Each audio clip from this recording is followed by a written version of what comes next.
Welcome to the Increda-dental podcast. I'm your host, Alicia Flynn. Our goal is to make a positive impact in the dental field. I have been a dental assistant, a biller, an office manager, a scheduler, a hygienist, and a dental coach, which makes me your biggest fan. My husband was in the military and we traveled all over the United States. I had opportunities to work in many different practices, and I saw incredible practices and practices that had a lot of potential within them. Thank you for joining us. Let's dive into the podcast. Welcome to the Increda-dental podcast. I'm your host, Alicia Flynn. Today, we're going to talk about staff meetings. And when we talk about staff meetings, it's like the shot heard around the world. It's like the groan heard around the world. People are like, not a staff meeting. And I want to change this. We can have very positive staff meetings by doing a couple different things and making our staff meeting more positive. So first off, let's talk about changing the name.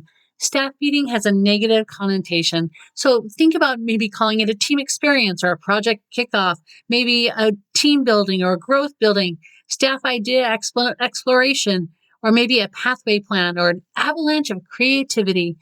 Call it something unique. Give it a unique name that has a positive spin, but then we have to follow through on that positive spin. But before we do that, I also want to speak about changing the location. Usually we have our staff meetings, let's change that, growth meetings or growth experiences in the same place. Everyone sits in the same chair and does the same thing. This is not what we want. We need to change locations. And this means sometimes it doesn't mean going out to eat. It can mean having the meeting in an operatory or in the front office or in the waiting room or having your meeting standing up. Maybe it can mean having people walk around the building for a few minutes. Asking your team, I want you to walk around the building and notice things that are inviting and that are positive about the building. Have them come back and report, and then ask them, go back again, walk around the building, and tell me things that are negative that we need to change. And get their input. Just taking a step outside can be really positive. Having your meeting at a park can be really positive too. So we don't have to have meetings at these grand, beautiful places, but have them in unique and different ways because it stimulates the mind and helps people come up with creative ideas. Another thing you can do is you can have a meeting at your house. There is a way you can go about this by having so many meetings each year. You can write off some of your mortgage from having the meetings in your home. Make sure you speak to your CPA before doing this because there are certain documentations that need to take place. But we had one dentist and he uses his home for CPR training and other medical training every month for a certain amount of time, and that helps him to write off his mortgage. So be aware that that is an option as well. Now, we talked about changing the name, changing how we have the meeting, but that's not enough. We need to start out by complimenting, by being positive, by giving each team or department or the entire team like an attaboy, telling them, you are doing these things great, and I am so proud of you. We've made a huge improvement in these areas. But being sincere and being honest and letting them know, each team member or department or the whole team again, that you appreciate them goes miles. It lets them know. Too often we focus on the negative because that's what we look for. We look for things that are wrong in people's mouths or in their body, and we don't focus on what's right. And giving them, your patients as well as your team, that compliment is really powerful and can have a better impact on how they see themselves as part of your team and how they can help your practice. And then one thing we have is with the agenda is often we don't have follow through.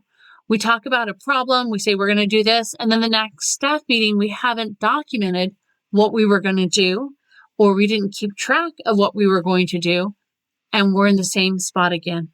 So we need to make sure that we have a follow-up when we decide to do something different, or we put down a challenge for your team. One of the most important things you can do, though, is you have to track it with numbers. You have to find a way to find out why you're not reaching this goal or what's in your way or how your team is doing in general. As often said, if you can't measure it, it doesn't really exist. So you need to find a way to measure things. And when you keep track of things, if things don't work out, you need to ask powerful questions about how to solve them. So you can ask, Did we follow through on this commitment? And what progress was made? And then from there, ask what challenges came up. Sometimes a challenge comes up that we didn't even anticipate would be a challenge. And recognize if you missed a goal, make it a learning opportunity. Why did we miss this goal? And how can we achieve it? What do we need to do to pivot so we can hit this goal? Make it an open dialogue. Seek out answers from your teams. A lot of times we forget that that having lots of minds, one mind is not better than a lot of minds. I screwed that up, but many minds are better than one. And we want to have all minds working together to solve this problem, to build your team and to collaborate so everyone wins. So let's recap real quick. First off, have a positive name for your staff meeting. Second off, change your location. One thing I didn't mention is feed your team. Have a light snack. Don't have it right before lunch. You don't want hangry team members. Or feed your team just something small if you don't want to feed them lunch and have lunch afterwards. But you want to do something like that, but change your location so that way it gets the brain thinking in different ways. Then compliment. Start out by complimenting your team. From there, have an agenda. And then track your numbers and make it safe to ask questions about why did we not receive this goal and what can we do so that way we can achieve this goal. So start out with those things. It's going to change the way your staff meeting goes, your team building, your experience goes, your avalanche of creativity. Choose out what name works best for you, but enjoy this and give this a run because it will really help move your team forward as well as your practice, and you will build together, which leads to healthier patients. Thanks for joining me.